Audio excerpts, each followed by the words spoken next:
Hi, I'm Caleb. I'm a cardist, and I'm interviewing other.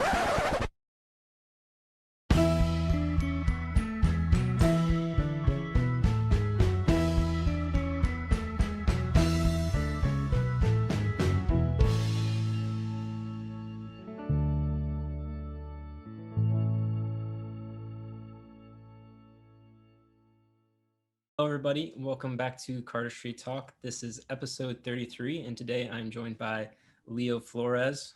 Hopefully, I said that Oh, correctly. yeah, you got it. I You got got it. it. Yes, I know these things. I always forget to ask Name pronunciation. the Yeah, pronunciations. With you, I feel like it's not too hard, but bro, for it's some people, easy. Leo Flowers, basically. hmm. But So obviously he's an awesome member of the community. He's been working on missing. He's made some absolutely insane moves, and I'm super happy to have you here. I know you've been thank a you. pretty common requested person, so Yeah, yeah, that that feels good to know. That feels good to know. big things. So super happy to have you here. I guess we'll just kind of open up talking about missing, I guess, because that's where I know you most from, at least. Yeah, Um, but how did missing kind of come about? missing has like technically been a thought, like not the initial brand missing, but for me and Nate to be working together has been a thought since maybe like 2016 or so. I met him very early on when I started Cardistry, and he was like easily one of my like closest friends as soon as we started talking. Like when you sort of just meet that person and it's sort Mm, of just you guys connect really well. That was Nate to me, and I always loved his like little design work that he started doing and like all the glitch stuff that he did years ago. And he was working on the wavy deck. I'm not sure if you know that deck. yeah, yeah. Yeah, wavy playing cards. And I was in love with it. And I was just like, I gotta get in on it. Like I was just like, my friend is doing it. I want in on that too. So I always like tried helping with opinions and stuff. It didn't really like do too much, but like I was there throughout the whole process. Like I didn't do much there, but I gave opinions. That was about it. Um, but it was just always something that I wanted to do. I always wanted to work with Nate. And I think when we first met at CardistryCon in Portland, that was like the start of it. We were like, yo, we gotta do something now. Like especially after like meeting in person and being able to connect like face to face and see how like simple and how like normal it was. It was just like, why not work together? Um, so we like started conceptualizing decks and ideas and stuff. And we watched the video from Brockhampton. I'm not sure if you've seen it. It was like some thermal video that they had. It was a music video. And I was just like, thermal playing cards. And like we talked about it, we mocked like a photo that we had of us together. And that was like the start of like the missing basically. It was just from thermal playing cards. It was like we came up with collage playing cards and ink. Like I think that week, like it was sort of just like, yo, we could do all these things because I think thermal, we were trying to figure out a way to do it. And we were just like, we got no idea. It could be thermal photos like pieced together or something like that. And then I remember like I have the chat log and I was like, what if it was like a collage of thermal photos? And then I was just like, wait, collage could be its own separate thing.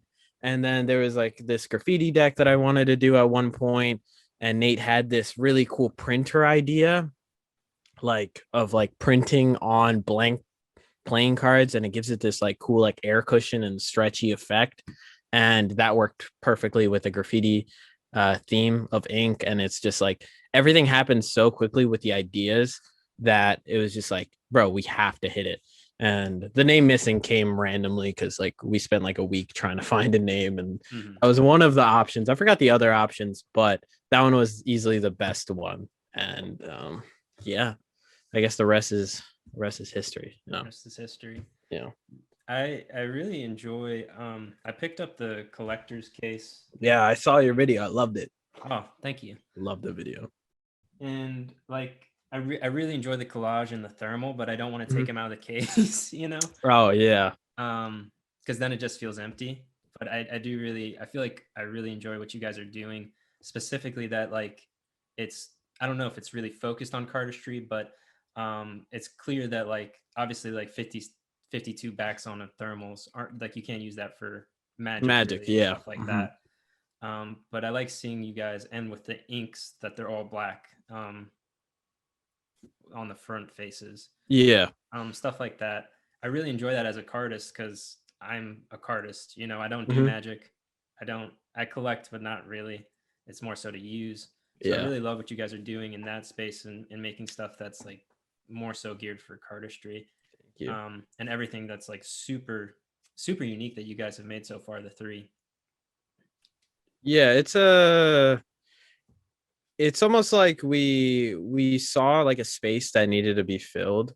And I think that's something that people don't really understand when they're like starting to make a brand or starting to make playing cards, is that you have to fill like a void or create something new that people don't really have. And like at least with the top three dogs like Fontaine, Dealer's Grip, and anyone, like you could see they each have their own like avenues, right? Like Dealer's Grip, that Mm-hmm. artistic, Fontaine, that hype collab type stuff, solid colors, very simple, but hype. And then anyone, those simple, like almost streetwear type designs. And there was no real like grunge brand, nothing that was dirty, nothing that was, because everybody was doing all these clean artistic designs. And we were like, we could have like a good mix. And I remember Nate, and we still stick to this like these two words, dirty sexy. Nate said it and it like fits perfectly, like because it has to have the right amount of like cleanliness and the right amount of dirtiness to like really be missing. And I think that's the thing that always stands out with us, is that like there's a perfect balance with both of them, with the amount of like dirty and clean that it has. And it just, I don't know, shit just fits. Oh, am I allowed to curse on here? Yeah, you're fine. Okay. I'm sorry. I just, yeah, curse a lot. Yeah, But no, you're absolutely fine.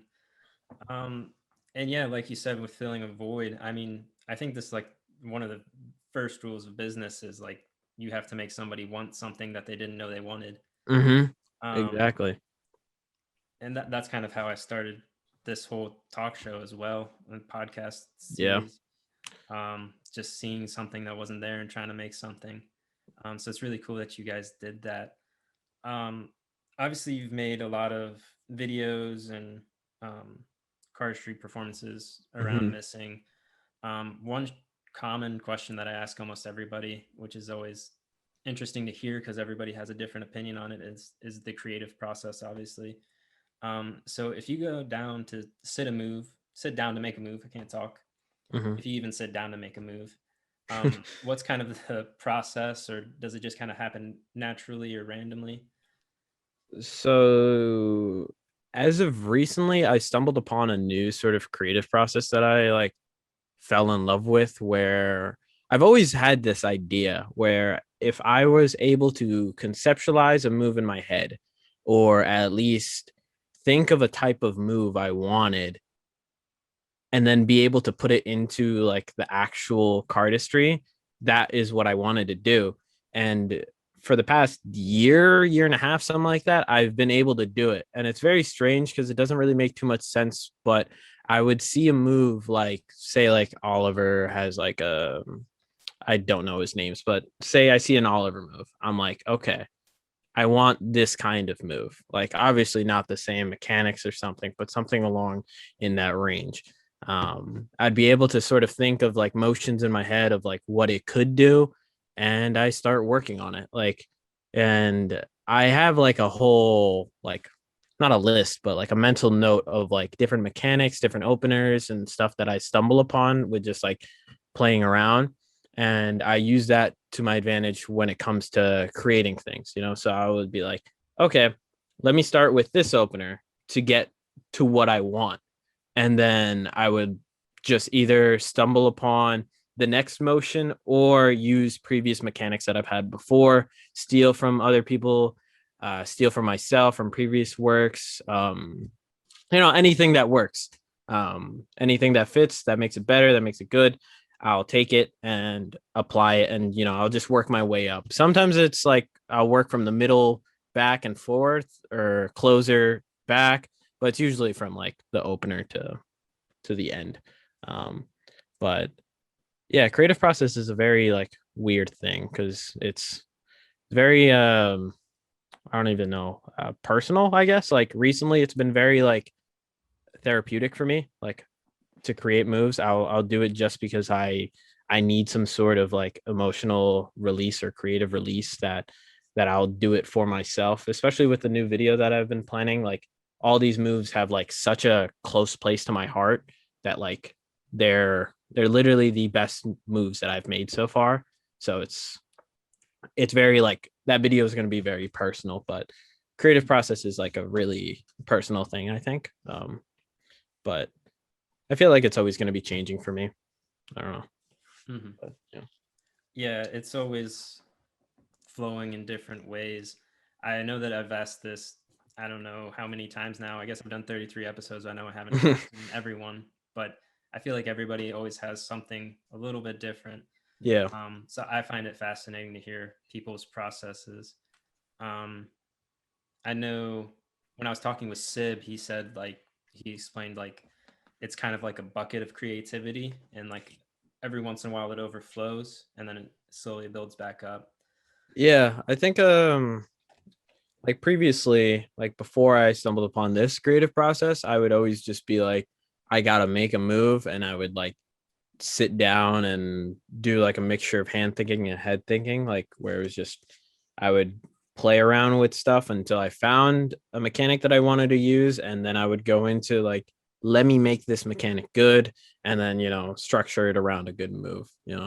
Um, but yeah, recently the whole like idea thing into move creation is like my favorite so far, at least from what I've stumbled upon. But Mm-hmm. It's really, really hard to do, at least for me though. I know there are certain people, I've heard Noel Heath is like this. He'll have a picture of exactly what he wants and then he just has mhm. to figure out how to do it. Uh, and I know I've talked with other people that they're like, there's head thinkers that are like that can think the whole process before maybe even touching a deck of cards, Yeah. which are like really rare. And then I feel like most people fall into the category of just kind of happy accidents, happy Yep. little accidents on their canvas. Yeah, I think Um, I try to do like everything. I want to be able to do it all. Like, and when I stumble upon things like with just hand thinking, like it's sort of, I'll use those as mechanics. It's and sometimes they don't fit in the cut I'm doing that I'll just save for later and save it for another move. Like I have a lot of leftover things that were not used for the video that I'll probably use for like later on for different moves and stuff like that. and then one thing I see you do a lot outside of cardistry is obviously skating. I feel like this Hmm. is the same for a lot of cardists. We have a lot of skaters, a lot of photographers. Yeah. Um, have you ever found that skating is similar to cardistry, or have you ever have found inspiration from skating into cardistry? Oh, for sure. I think like skateboarding is, or at least cardistry is the skateboarding for playing cards. Like, and for me, cardistry gives everything that skating doesn't. Um, and I still love skateboarding, and I've been skateboarding for like 12, 13 years, something along the lines of that. I took a maybe 4 or 5 year gap, like a couple years ago, maybe 2 years ago when I started cardistry, um, because cardistry gave me what I wanted from skateboarding, which was a creative outlet and like a performance outlet, Mhm. because with skateboarding, you learn these tricks and you do these cool tricks, right? But the only thing I didn't really like is that you're almost doing nothing original. Everything has been done. Like it's very, very, very difficult to come up with a new trick. And I think that's one thing I never really liked about skateboarding, is that it was so hard to really like create your own things, that cardistry, when I found it and I figured out that you can make your own moves and stuff, that's where I was just like, oh, I gotta do that. I could still do this like whole performing thing because, I'll do these moves that I make and I can do those for videos, solo videos, because solo videos and like video parts, like for skateboarding, pretty much go hand in hand. You go out, try to get a clip, um, or you go out, film a whole video, and like it's almost the same thing. You work so hard to get that video out, and whether it's for a company or for yourself, it's like the same thing. But it's like it's really it's really nice knowing that I came from skateboarding, because it like lets me appreciate the things that I wanted from skateboarding that I got with Cardistry, which is basically just creation. um but I love both, and I'm happy that I do both. Hmm. It's really rare too to have a, a hobby or anything that you can create new stuff for. Mm-hmm. I think maybe music and then cardistry are the two that come to mind for me, Yep. where people can actually like make something new. When it comes to like sports in general, stuff like that, almost everything's been done before, and it's just maybe breaking records type of stuff. Exactly. But it's crazy unique to cardistry, and it's gonna probably stay pretty unique for a really long time because there's still so much to explore. Um, and that hasn't been done before. I don't know. Did you see the Patrick Varnavas move that just came out where he Oh did? yeah, the yo move. Yeah. Yeah, Yeah. stuff like that. Like Patrick.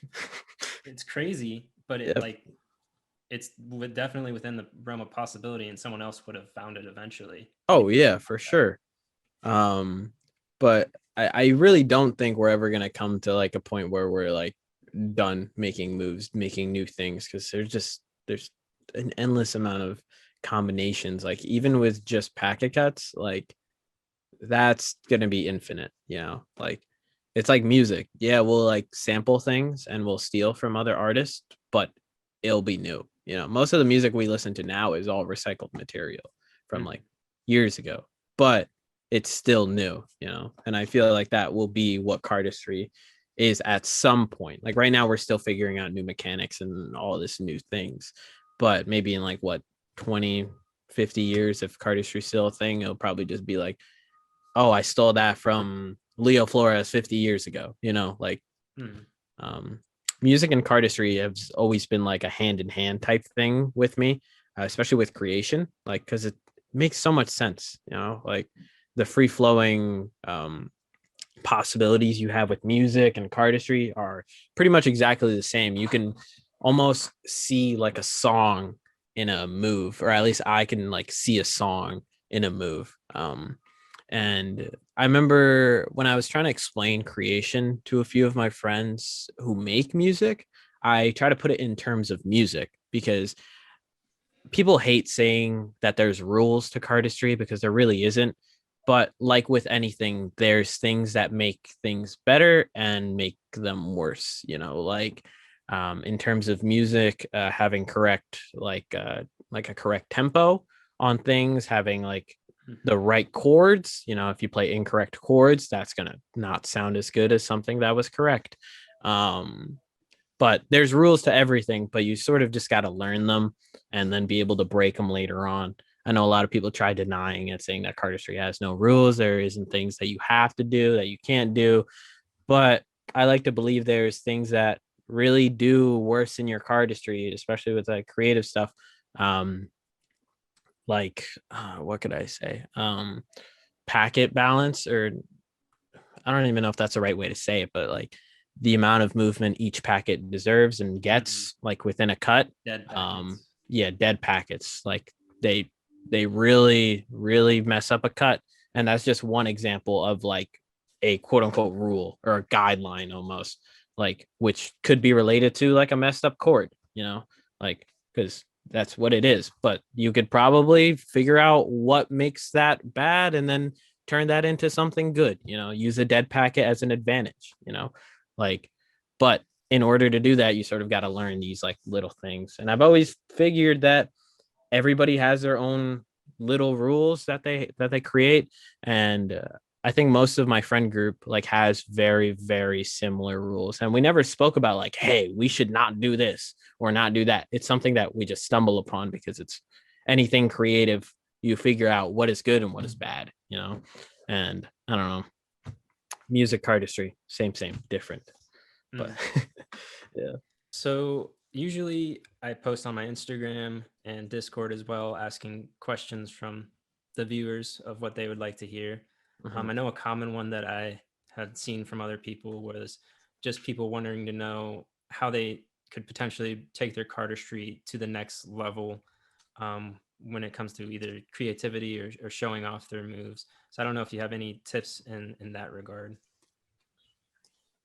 I think it's a little difficult to like give, a very broad tip because everything is very, like different with each cardist. Hmm. People have different flaws when it comes to cardistry, and I like to give a lot of people advice. I think that's one of the things that I do pretty well is people always come up to me and ask like, hey, what do you think of this? What do you think of this? Especially in like Discord servers, I'll join immediately. Hey Leo, check this move. What do you think of this move? What do you think of this move? And I'm fine with it. It gets a little repetitive, Hmm. but like I love giving advice because it just means that people are going to get better, and community is going to get better. But I think like one advice I can give is just keep doing it. Like especially with creating, the more you create, the more you're going to be able to figure out what is good and what is bad. And I think that's the hardest thing that people like come to terms with is like, I just made a bad move. That's okay. Like I have plenty of moves that were not poorly designed, but that weren't really up to standards, especially at the time or to my standards. But it's sort of just, you got to get it out. You got to keep moving. You like, don't stay and try to make that one move a million times better when it's probably not going to get that good. Just move on, try to better yourself when it comes to creativity. And in terms of performing, I think I was talking to someone about this. I forgot who, but we were speaking about how to perform your new moves better. And I was talking about like, oh, when you're creating, try to perform the move as you're making it. So say you have an opener, do the opener how you would apply the flow. You know, don't don't do it extra slow because you're trying to think. Just flow it out and then think. Like you want to basically practice as you're making the move, because typically for me, whenever I make a move, I'm able to do it maybe a few days after, like pretty well performed, unless it's like ridiculously hard. But I think that's one thing that I don't know if people just don't do, if they don't practice their move as they're making it. But I see a lot of people have trouble with new moves. Like I'm like, come on, you got it. And use newer decks. Newer decks conditions you to be better. Like I don't know what it is. I fell in love with brand new decks, but if you practice with new decks and they're slippery as hell, like you sort of start to get used to it, and then you'll be able to perform with new decks. So when you switch over to like say a poop deck, it's extra easy. So at least like when you have moves that you're like creating, I don't mean use a brand new deck, but like use something a little newer, like help yourself for the future. Hmm. But besides that, it's really hard to give more advice other than that. I think the best thing is just keep going. Hmm. you know I think you see like with everybody when they first starting out, they'll make a little variation on the Charlier or the scissor or whatever, and mm-hmm. be like, "Is this new?" And there's always like a little bit of disappointment when we have to say no. Yeah. But that's kind of part of it. You need to know what's been done before, what hasn't been done before. Like you said, figuring out the rules of what's good and bad. Just like anything, like you were talking about earlier. I think it's really interesting your statement on using newer decks when practicing making moves, Mm-hmm. because you'll have kind of sturdier hands, I guess, or more.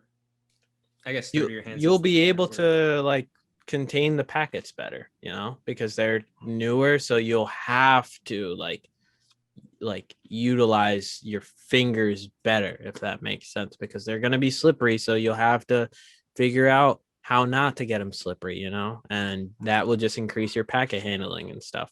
So then whenever you go to the poopy deck, you're good, easy peasy.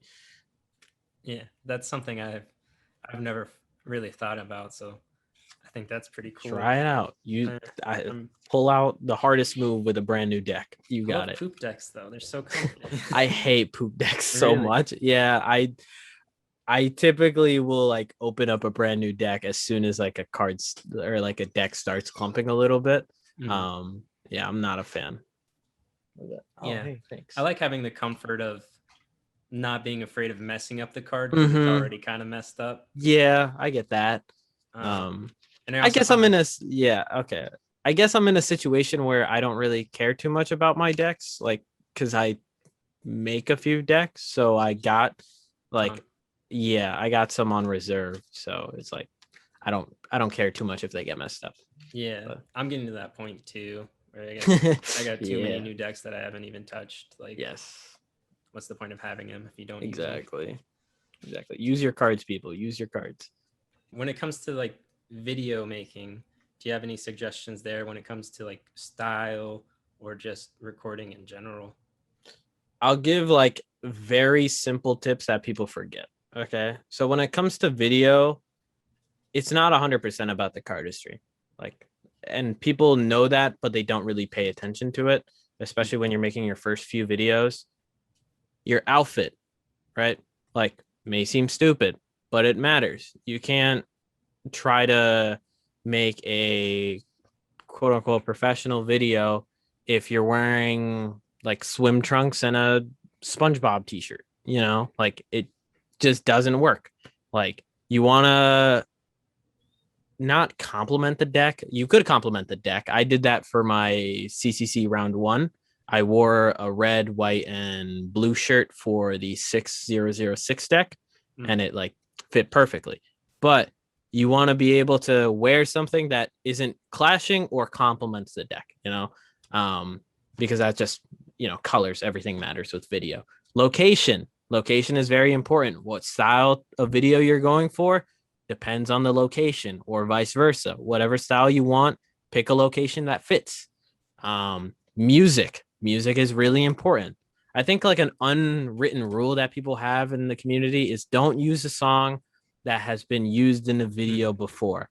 Like, obviously maybe like a little Instagram edit versus a solo video doesn't matter too much, but still, like the rule still applies, because nobody wants to see the same song or hear the same song in a different video. It just Yeah. doesn't work. Another And thing, sorry, you're another good. thing about that I just want to interject too is if you use the same song, it's going to make the people think of the other video, and then instantly Exactly. they're comparing, Exactly. or especially if it's like a really good video. Yeah, exactly. You don't want to put yourself at a disadvantage right off the bat. You want to come in with something new, something fresh, something that fits the area, fits your clothing, and fits the deck. Um, and people don't really think about that. And it's like really simple. I think other than that, that's like in terms of video, video camera movement. I think that's a really important thing that people don't really know, but it's sort of out of your hands unless you have a good filmer. Unless you have a really good filmer near you, it's going to be really hard to have someone learn how to film cardistry, because it's really important to get the right angles and right like movements when it comes to recording. Because if not, there's really no point of having someone film you. Like, just get a tripod and that would probably suffice. Mm-hmm. Um, but in terms of like editing, maybe I think having the correct pacing is good. Have a good balance of like good moves at the start, good moves at the end, good moves in the middle, or like if you're going to add any filler moves, make sure they're spaced out at the right times. Do it right before like a really big move. Just little things like that. Make sure there's always something to watch for the next minute or for the next 10 seconds. You don't want to be like, I'm bored for the like 30 seconds. You want to add something good in there if you're going to use filler moves. But yeah, I think that's about it when it comes to making videos. Like, I don't think there's too much to it. Like, I think people definitely overthink it, but Mm-hmm. very simple things. Very, very simple things. Yeah, I will say with finding another person to film you too. From what I've seen, is it's not always the best to get people that are like photographers, at least Yep. for me, because they're not used to moving the camera. Actually, they're Mm-hmm. used to setting a frame, Yep. which I have found interesting. I think some people that film the best cardistry are cardists, like Kyle Oh, Tran, for obviously. sure. Yeah. Some of these people have figured it out a lot better than if you were to actually like pay a professional to potentially do it. Well, I mean, yeah, we're the ones doing the cardistry, so we know what looks good or what we should be like viewing. You know, I think Kyle is probably the best filmer in the community, um, but I'm having him film my video. Like, I'm Mhm. flying him out over here so he can film my video, which is like says a lot about him. You know, he's like really good at what he does, but like I used to have my little sister film my videos, and she still does sometimes, but it's really difficult. She doesn't do cardistry. So I'm sitting there trying to like direct her. Like, I want you to be here, move over here, and then move over here. And I'm one person that likes like a decent amount of camera movement. So it's really difficult, but you could probably make it work. But it's just get a cardist, I think. Probably your best bet if you like can't find anybody that actually films. But yeah. Continue talking about missing, because I'm sure a lot of people are really eager. I can talk. Eager to I'm actually hear listening to Igor right now. Igor. Yeah, But the album. Yeah, yeah. yeah, Or Winnie the Pooh. Um, exactly. are eager to know what's kind of going on in the future. If you have any plans coming up for missing, Mhm. because you guys are quickly becoming. I don't know if you guys feel this way, but growing as a company or brand Yep. in the community. Yeah, I feel like we're definitely getting there. Especially for our first year, we did wonderful. I appreciate everybody that has bought a deck. I appreciate you for buying the case. Um, but I definitely see us growing a lot more in the future. We have a lot of things planned, a lot of decks already planned. Like I said before, those 3 decks, like those were planned in a week, like almost 2 years ago, you know, and it's all about, you know, planning and planning smart. Right now we have a deck in production that will be out next month. So be on the lookout for a bunch of videos, including videos from me. My big solo video will be out late next month.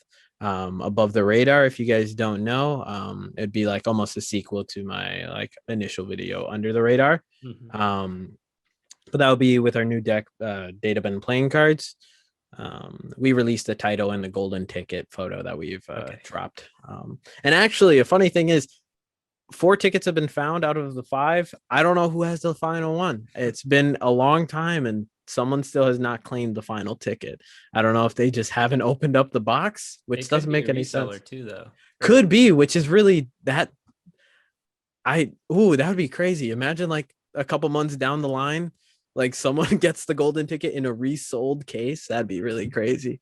Um, but yeah, we have a lot of things planned, a lot of videos planned, like a decent amount of cardists already for the videos that are not this deck, but the next deck. You know, I think a big thing with us is that we want to be able to give everybody almost an opportunity to have a platform if we like choose to. You know, if you impress us enough, or if we just like how you are in terms of your cardistry, like maybe we'll scoop you and make a video, fly you out, or we'll fly to you and make a video. Like, it's sort of just, I don't know.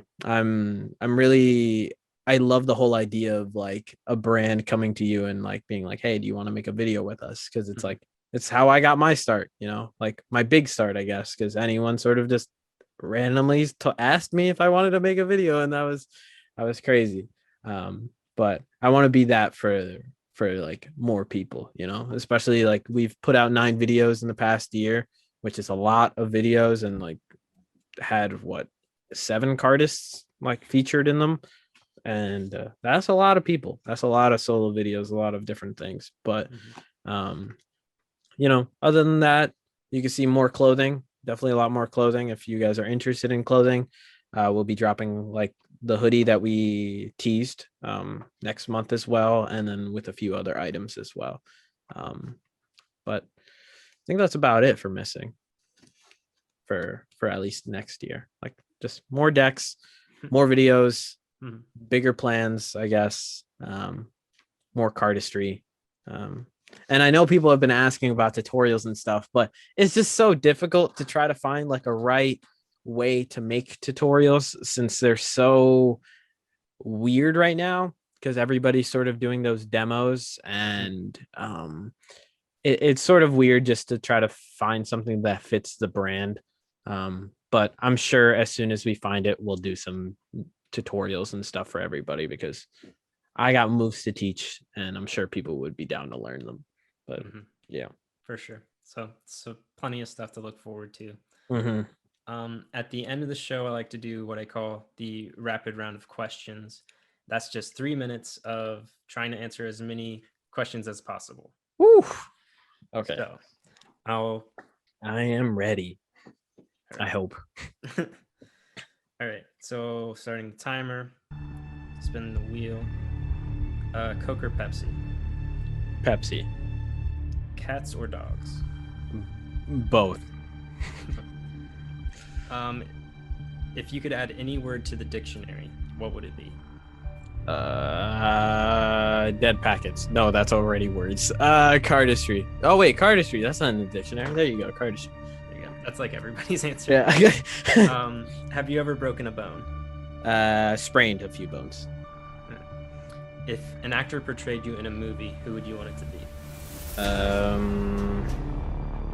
Young Jim Carrey. Jim Carrey. Android or iPhone? I use iPhone, prefer Android. Do pineapples belong on pizza? Yes. Summer or winter? Winter. All right. What's your favorite TV show at the moment? Breaking Bad will always have a special place in my heart. Have you? I already asked that one. What would the title of your autobiography be? I'm the best. If you could have any superpower, what would it be? Either telekinesis or teleportation. Do you have a favorite restaurant? There's a sushi place near me called Kiku Sushi. I go there like too many times. They know me by name. I feel like a lot of cars like sushi. Anyways, so pancakes good. Or waffles? Fuck. Yes. Okay, I'll take that as an answer. Yes. They're both good. Band or musician? Favorite musician at the moment would be Frank Ocean because I've listened to Endless at least 10 times in the past 10 hours. Do you have a favorite unoriginal move? So a move you didn't make? Spring. So, Posh. Toilet paper over or under? What? What, bro? What kind of question is that? I don't know. Wait. So how does it? We'll just say. We can... Do you play video games? Yes, play Counter-Strike. Describe your absolute perfect day. Describe my absolute perfect day. Waking up at a not super late time and doing whatever the hell I want. Making videos, making cardistry, and playing games. Like, you know. That's good. And then 3, 2, 1. There it is. So at the end of the show, I like to do what I call roll out the close-up pad, and that just means, is there anything that you would like to promote or any last nugget you would like to leave the audience with? I just want to say I want everybody here to have a little more confidence. I think that's something that we all lack. And like I see it a lot with a lot of friends. I want you all to just give yourself a little pat on the back because you're doing amazing and you have a lot of potential and can do a lot more. And you're the best. You know, always going to be someone better than you, but you have the ability to be the best. And shout out Missing. Thank you for having me on the show. Yeah, buy our decks. That's about it. Leave a like, comment, and subscribe, right? Yeah. So thank you for being here. Obviously, I'll have links to all of his stuff in the descriptions if you guys want to check out more. I'm assuming you probably already know him if you're in cardistry, but if not, it'll be down there. Thank you for being on the show. I hope everybody Appreciate gained it. a little bit of knowledge, had a little bit of fun, and we'll see you guys later. Thanks for having me. Thanks for being here. Bye. Bye.